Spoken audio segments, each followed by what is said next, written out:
प्रिय विद्यार्थियों, मैं Nipendra Kumar Verma Sita group of education से आज आपको मैथ का फर्स्ट चैप्टर लेकर के उसके बारे में आपको बताएंगे। ध्यान दीजिए, आपका हाई स्कूल लेवल के बच्चों के लिए और 9th लेवल के बच्चों के लिए मैथ का फर्स्ट चैप्टर आता है आपका संख्या पद्धति इन नंबर सिस्टम। अब ये देखिए, यहाँ पर ध्यान दीजिए, ये नंबर सिस्टम के अंतर्गत 9th में आपका चैप्टर जो है आपका चैप्टर जो है वो है वास्तविक संख्याएं, और 10th में यही चैप्टर दिया गया संख्या पद्धति के नाम से। ठीक, अब यहाँ पर ध्यान ये देना है, ये संख्या पद्धति, इसके अंतर्गत हम किन किन चीज़ों का अध्ययन करेंगे, उन चीज़ों के ऊपर हम फोकस कर रहे हैं। ध्यान देना बेटा, आप लोगों ने पढ़ा होगा, जैसे मान लीजिए नंबर 1 पे ध्यान दीजिए, प्राकृतिक संख्याएं। प्राकृतिक संख्याएं यानी इनको कहते हैं natural number. Natural number, natural numbers यानी प्राकृतिक संख्याएं। तो ये प्राकृतिक संख्याएं क्या होती हैं? वह संख्याएं जो गणना के लिए प्रयुक्त की जाती हैं। वह संख्याएं जो गणना के लिए प्रयुक्त की जाती हैं क्या कहलाती हैं? प्राकृतिक संख्याएं। जैसे 1, 2, 3 डॉट डॉट, ये कहाँ तक होती है? अनंत तक। यानी 1, 2, 3, 4, 5, 6, 7, 8 कहाँ तक पहुँच जाती है? अनंत तक पहुँच जाती हैं।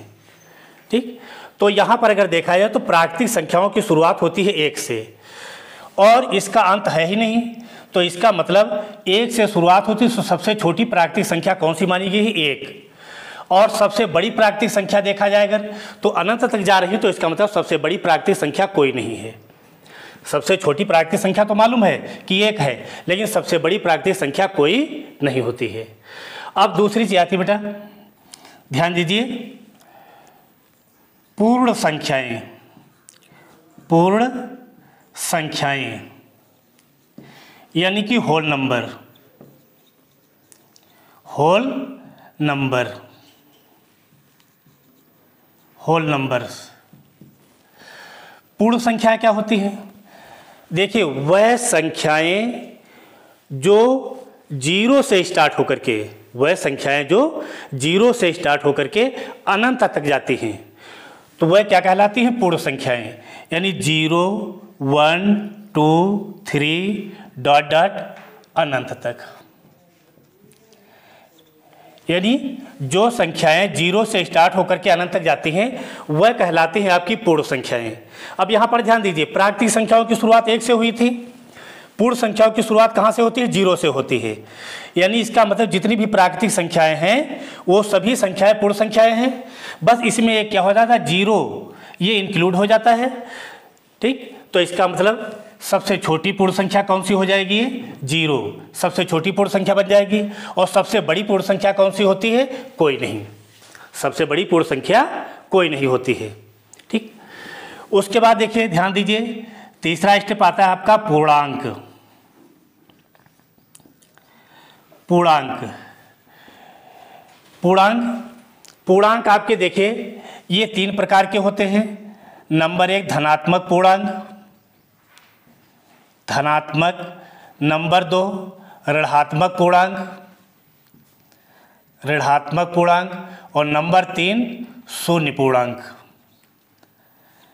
पूर्णांक आपके कितने प्रकार के होते हैं? 3 प्रकार के, धनात्मक, ऋणात्मक और शून्य पूर्णांक। तो धनात्मक वो चाहे प्राकृतिक संख्या हो चाहे पूर्ण संख्या हो, वह प्राकृतिक संख्या पूर्ण संख्याएं सभी पूर्णांक होते हैं। लेकिन पूर्णांकों के जब प्रकार आ जाते हैं धनात्मक, ऋणात्मक और शून्य, तो धनात्मक पूर्णांक जैसे मान लीजिए हम कोई भी संख्या लिखे हैं, यहाँ लिख दिया 5, ये प्लस का 5 लिखा है, इसका मतलब ये धनात्मक पूर्णांक है। अगर यहाँ लिख दिया जाए -4, तो ये देखिए संख्या है, इसके पहले माइनस का चिन्ह लगा, ये ऋणात्मक पूर्णांक। शून्य पूर्णांक मतलब शून्य, जो शून्य है उसको क्या माना जाता है? शून्य पूर्णांक। तो पूर्णांक आपके 3 प्रकार के हो जाए, धनात्मक, ऋणात्मक और शून्य। एग्जाम्पल के तौर पर जैसे 5, या कोई भी धनात्मक संख्या लिखी हुई है तो आपकी कोई भी प्राकृतिक संख्या वो क्या होती है, धनात्मक पूर्णांक होती है।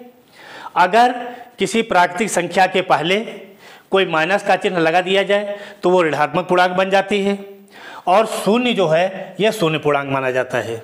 ठीक, अब उसके बाद आती है चौथी चीज,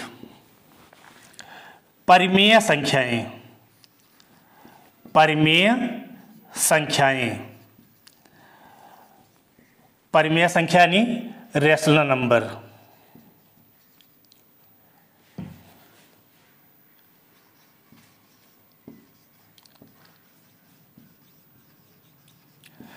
रेशनल नंबर, परिमेय संख्याएं क्या होती हैं? ध्यान दीजिए, वह संख्याएं जो P अपान Q के रूप में लिखी जा सके।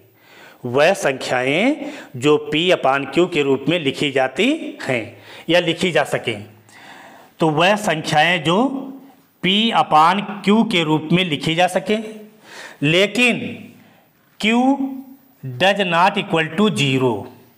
Q does not equal to zero, यानी वह संख्याएं जो P अपान Q के रूप में लिखी जा सके लेकिन Q जो है वो जीरो के बराबर ना हो, अर्थात उसका हर जो है जीरो के बराबर ना हो, वो क्या कहलाती है? परिमेय संख्या कहलाती हैं।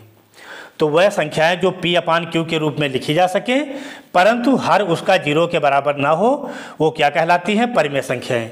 जैसे एग्जाम्पल के तौर पर लिख दिया यहाँ पर 3/4 यानी 3/5, 3/4, 3/4। तो यहाँ पर देखिए ये P अपान Q इसके फॉर्म में है, इसका मतलब ये क्या होगी? परिमेय संख्या। जैसे लिख दिया गया -5/7, -5/7। अब ये देखिए -5/7, तो ये भी क्या है? अब ये धनात्मक परिमेय संख्या और ये ऋणात्मक परिमेय संख्या हो गई। ठीक है, उसी P अपान Q के फॉर्म में। और जैसे यहाँ लिख दिया गया 0। अब 0 P अपान Q के रूप में तो है नहीं, लेकिन अगर बटे में इसके हम 1 कर दें तो ये P अपान Q के रूप में आ गया, P अपान Q के रूप में, अर्थात 0 भी क्या है? परिमेय संख्या। तो यहाँ पर अगर देखा जाए तो जैसे मान लीजिए यहाँ पर लिख दिया गया -6, 7। अब ये देखिए, अगर देखें -6 या 7, प्लस का 7 और -6, ये है क्या एक्चुअल में? अगर उस तरह से देखो तो आपको ये क्या लग रही है? ये पूर्णांक है। ये -6 आपका क्या है? पूर्णांक। 7 भी आपका क्या है? पूर्णांक। लेकिन अगर यहाँ पर कुछ नहीं भिन्न के नीचे, बटे के नीचे, तो 1 लिख सकते हैं, यहाँ भी 1 लिख सकते हैं। अब ये क्या बन गया? P अपान Q, P अपान Q, अर्थात पहले ये पूर्णांक थे और बाद में ये P अपान Q के रूप में, अर्थात परिमेय संख्या हो गई। क्या हो गई? अब परिमेय संख्याएं।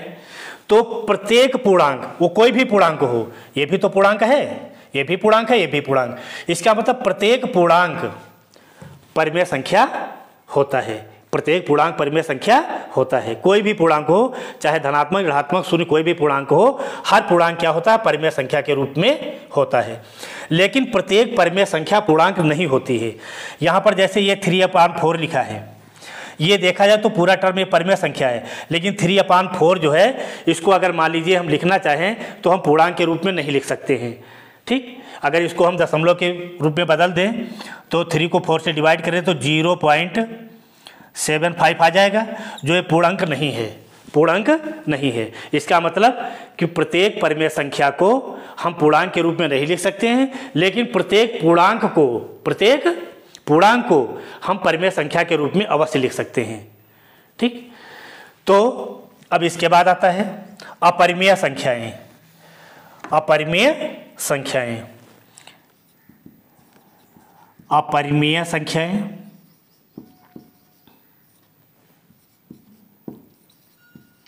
संख्याएं इरेशनल नंबर, रेशनल नंबर या नॉन रेशनल नंबर भी कह सकते हो। नंबर, ये अपरिमेय संख्याएं क्या होती हैं?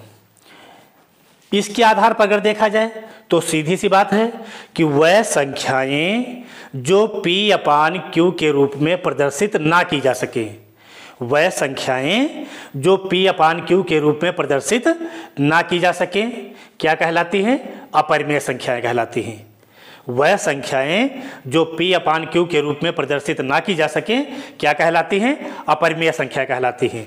जैसे एग्जाम्पल के तौर पर √2, √3, √5, √6, ये सब कैसी संख्याएं हैं? अपरिमेय संख्याएं हैं। अर्थात इनको हम P/Q के रूप में रिप्रेजेंट नहीं कर सकते हैं, इसलिए ये कैसी संख्या हो गई? अपरिमेय संख्याएं। अब यहाँ पर एक चीज आती है, प्राकृतिक संख्याएं, पूर्ण संख्याएं, पूर्णांक, परिमेय संख्या, अपरिमेय संख्याएं। अब अगर इसके अलावा भी देखा जाए तो इसके अलावा प्राकृतिक संख्याओं के अंतर्गत भी संख्याएं कई सारी आ जाती हैं। वह संख्याएं सम, विषम, भाज्य, अभाज्य। तो सम, विषम, भाज्य, अभाज्य ये सभी संख्याएं क्या होती हैं? प्राकृतिक संख्याएं होती हैं। वो चाहे सम हो, चाहे विषम हो, चाहे भाज्य हो या अभाज्य हो, ठीक। लेकिन हम यहाँ पर परिमेय और अपरिमेय संख्याओं के बारे में ही अध्ययन करेंगे। तो ध्यान दीजिए यहाँ पर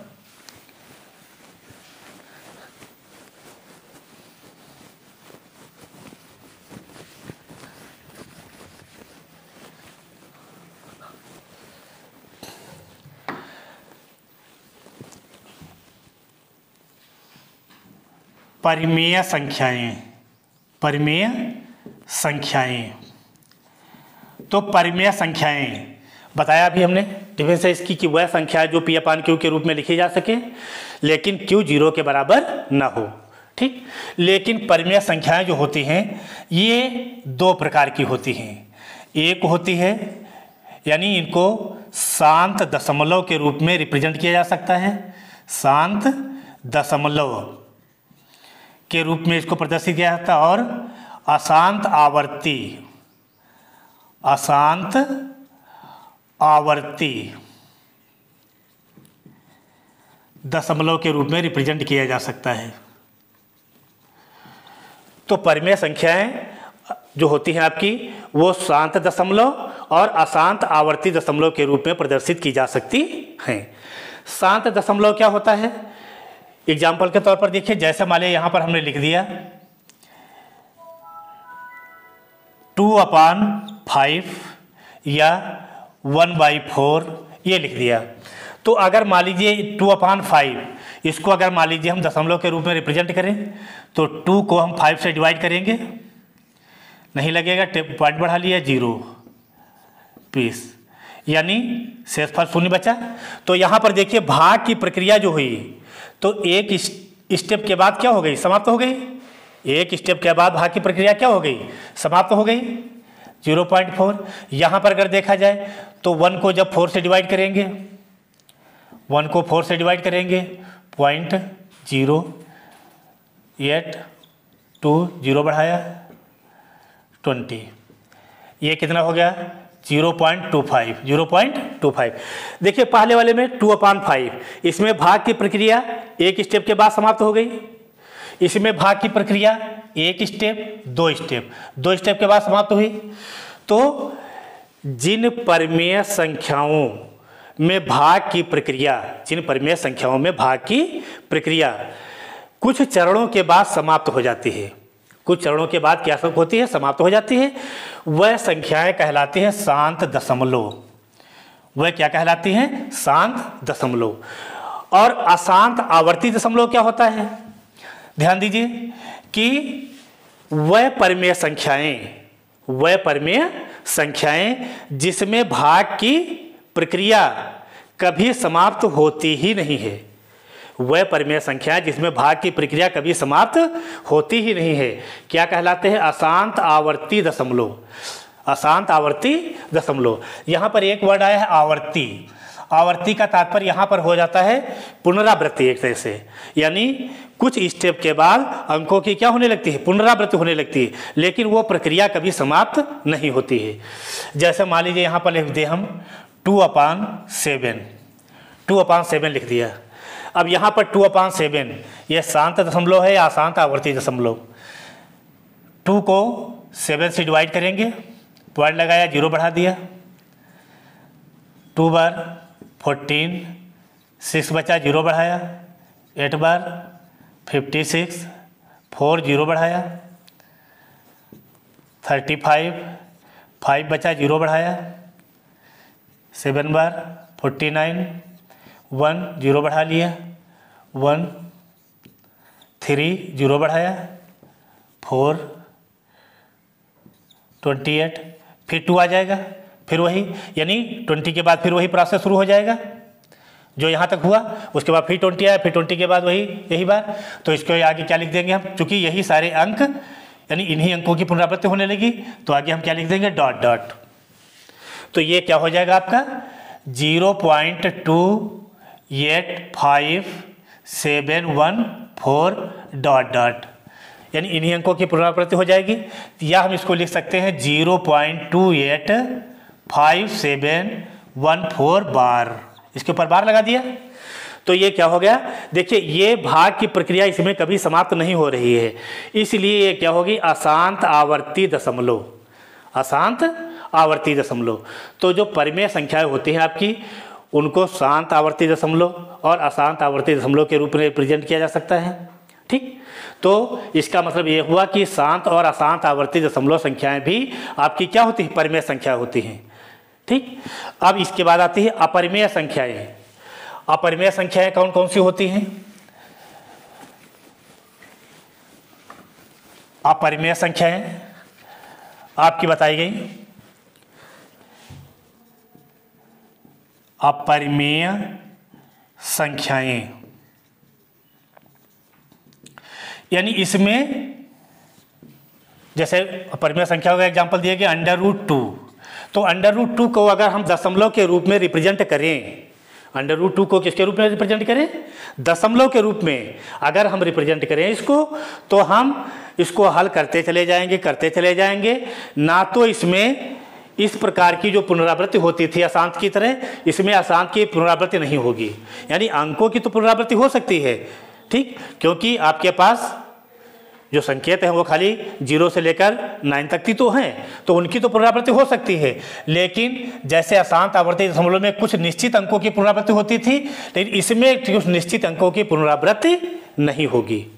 ठीक, वो क्या होंगे, इसमें हम हल करते चले जाएंगे, ना तो ये प्रक्रिया कभी समाप्त होगी और ना ही अंकों की पुनरावृत्ति यानी वो प्रोसेस की पुनरावृत्ति होगी। इसलिए ये क्या हो जाती है, अपरिमेय संख्याएं। क्या बन जाती है, अपरिमेय संख्याएं। तो अपरिमेय संख्याएं जो है वो वह संख्याएं होती हैं जिनमें जो अशांत अनावर्ती होती हैं, यानी अशांत आवर्ती यानी अंकों की पुनरावृत्ति, और जो अशांत अनावर्ती यानी ये कह सकते हो अशांत अनावर्ती। तो अशांत अनावर्ती दशमलव के रूप में, अशांत अनावर्ती दशमलव के रूप में जिनको रिप्रेजेंट किया जा सके वो क्या होती है, अपरिमेय संख्याएं। एग्जाम्पल के तौर पर जैसे लिख दिया 0.20200020002 आगे डॉट डॉट। तो इसमें देखिए, इसमें हम इसको बार के रूप में प्रदर्शित नहीं कर सकते हैं, अर्थात इसमें अंकों की लगातार पुनरावृत्ति नहीं हो रही। यहाँ पर जैसे 20, फिर 2 के बाद 00, 2 के बाद 000 आ गया, तो इसका मतलब ये कैसा है, ये अशांत अनावर्ती दशमलव, अर्थात इसमें पुनरावृत्ति नहीं हो रही उस प्रकार से, तो ये अशांत अनावर्ती है, इसलिए इसको क्या कहेंगे, अपरिमेय संख्याएं। अपरिमेय संख्या, अपरिमेय संख्या अक्सर देखा जाए एक्चुअल में तो ये 2 प्रकार की मानी गई हैं। एक तो आपकी होती है करड़ी युक्त, और दूसरी आपकी कौन सी हो जाती है, दूसरी आपकी हो जाती है करड़ी मुक्त। करड़ी मुक्त यानी एक तो अपरिमेय संख्या होती है करड़ी युक्त और एक होती है करड़ी मुक्त। कौन कौन सी, जैसे मान लीजिए यहाँ पर लिख दिया गया √2, √3, √5। देखिए इन 2, 3, 5 इनके ऊपर कड़ी चिन्ह लगा हुआ है, तो ये कैसी संख्या है, करड़ी युक्त। करड़ी युक्त अपरिमेय संख्या है। करड़ी मुक्त अपरिमेय संख्या है जैसे पाई या ई, ये आपकी संख्या कौन सी होती है, या कोई संख्या लिख दिया गया यहाँ पर 0.1010010010001 डॉट डॉट। तो इनके यानी ये और ये इनके ऊपर कहीं करड़ी चिन्ह तो नहीं लगा हुआ है, तो ये संख्याएं आपकी कौन सी होती हैं, करड़ी मुक्त संख्या होती हैं। तो आपकी अपरिमेय संख्याएं जो है वो दो प्रकार की होती, करड़ी युक्त संख्याएं और करड़ी मुक्त संख्याएं। ठीक, तो अब अपरिमेय संख्याओं के बारे में भी समझ गए। अब यहाँ पर देखिए, हम इसके अंतर्गत जब हम किसका अध्ययन करेंगे,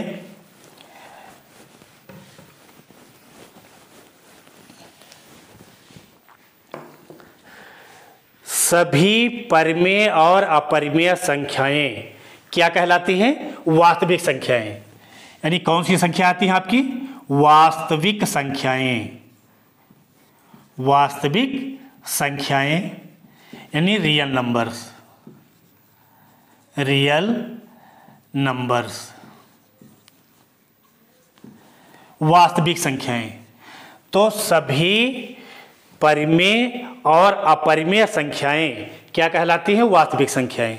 और केवल परिमेय और अपरिमेय ही नहीं, इसके पहले हमने जितनी भी संख्याएं बताई आपको, वो चाहे प्राकृतिक हों, चाहे पूर्ण संख्याएं हों, चाहे वो पूर्णांक हों, ठीक, परिमेय और अपरिमेय संख्या हों, सभी संख्याएं वास्तविक संख्याएं होती हैं। जितनी भी संख्याएं होती हैं सभी कैसी होती हैं? वास्तविक संख्याएं होती हैं। ठीक, तो संख्याएं अगर देखा जाए तो मुख्य रूप से आपकी कौन सी संख्या हो जाती है? वास्तविक संख्याएं। नंबर एक वास्तविक संख्याएं, और दूसरी आपकी आती है अधिकल्पित संख्याएं। अधिकल्पित संख्याएं, अधिकल्पित संख्या अर्थात इमेजिनरी नंबर।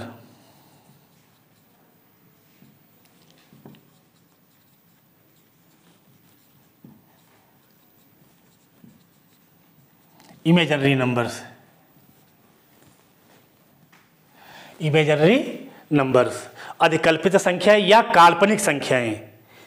अधिकल्पित संख्याएं या इनको काल्पनिक संख्याएं भी कहा जाता है। ठीक, तो वास्तविक संख्या तो बता दी गई कि सभी परिमेय और अपरिमेय संख्याएं वास्तविक संख्या कहलाती हैं। अधिकल्पित संख्याएं क्या होती हैं? वह संख्याएं जिनका ऋण पूर्णांक वर्ग हो। वह संख्या जिनका ऋण पूर्णांक क्या हो? वर्ग हो, यानी ऋण पूर्णांक का वर्ग धनात्मक हो। तो ऐसी कोई भी संख्या हो नहीं सकती जिसका ऋण पूर्णांक का वर्ग धनात्मक हो। जैसे यहाँ पर √-3, यानी ये -3 √-3 √-2 -5, तो ये आपकी कैसी संख्याएं हैं? इनका अगर मान लीजिए वर्ग किया जाए तो इनका वर्ग आपका क्या प्राप्त होगा? पूरे का अगर वर्ग कर दिया जाए तो ऋणात्मक रूप में प्राप्त हो जाता है। ठीक, तो ये संख्याएं क्या कहलाती हैं? अधिकल्पित या काल्पनिक संख्याएं। अब उसके बाद आती है नंबर 3 आपकी सम्मिश्र संख्याएं। सम्मिश्र संख्याएं, सम्मिश्र संख्याएं क्या होती हैं? यानी कॉम्प्लेक्स नंबर। ये आपकी होती है सम्मिश्र संख्याएं, वास्तविक और अधिकल्पित संख्याएं मिल करके ही सम्मिश्र संख्या बनाती हैं। वास्तविक और अधिकल्पित संख्याओं को अगर एक साथ मिला लिया जाए तो वह संख्या ही क्या कहलाती है? सम्मिश्र संख्या। जैसे लिख दिया यहाँ पर 2 + √2 -√2, 2 + √-2, तो ये आपकी कौन सी संख्या है? वास्तविक संख्या है।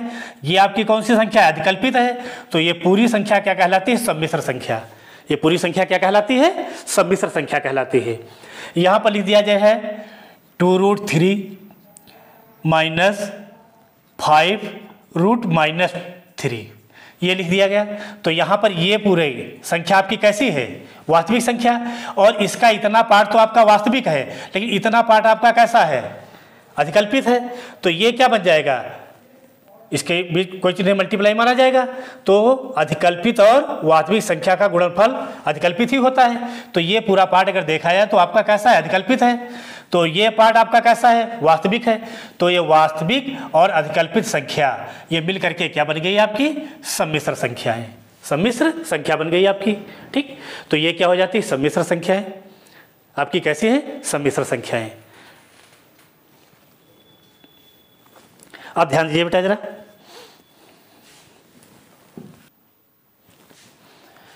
सम्मिश्र संख्याएं मालूम हो गई आपको।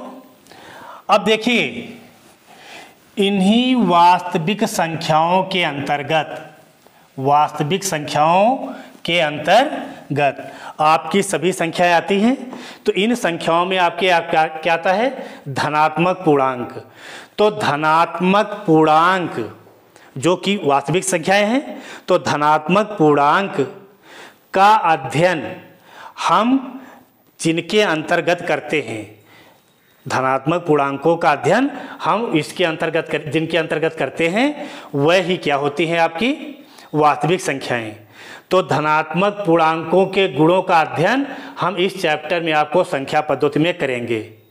धनात्मक पूर्णांकों के गुणों का अध्ययन हम इस चैप्टर में करेंगे केवल। तो इस चैप्टर में आपको धनात्मक पूर्णांकों के गुणों का अध्ययन करना है। और धनात्मक पूर्णांकों के गुणों का अध्ययन हम मुख्य रूप से दो प्रकार से करते हैं। नंबर एक आपका होता है यूक्लिड विभाजन प्रमेयिका। यूक्लिड विभाजन प्रमेयिका, ठीक। दूसरा आपका होता है अंकगणित।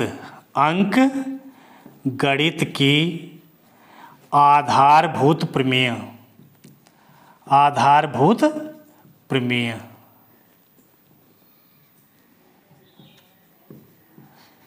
आधारभूत प्रमेय। तो यहाँ पर वास्तविक संख्याओं के अंतर्गत आने वाले धन पूर्णांकों का अध्ययन हम इन दोनों के आधार पर, जिनके आधार पर करते हैं, उन्हें क्या कहते हैं? यूक्लिड विभाजन प्रमेयिका और अंकगणित की आधारभूत प्रमेय। अर्थात यूक्लिड विभाजन प्रमेयिका मतलब Euclid division lemma. Euclid division lemma और अंकगणित की आधारभूत प्रमेय यानी fundamental theorems of arithmetic. Fundamental theorem of arithmetics. तो इन दोनों के अंतर्गत हम यहाँ पर अध्ययन करेंगे। अब ये चीज़ें, यूक्लिड विभाजन प्रमेयिका क्या है, अंकगणित की आधारभूत प्रमेय, इन दोनों चीज़ों का अध्ययन हम आपको अब अगले टॉपिक पे समझाएंगे, क्योंकि यही आपकी सबसे मेन चीज़ है। यह है क्या चीज़ एक्चुअल में, इसी के बारे में आपको विस्तृत से अगले टॉपिक में समझाएंगे। थैंक्स।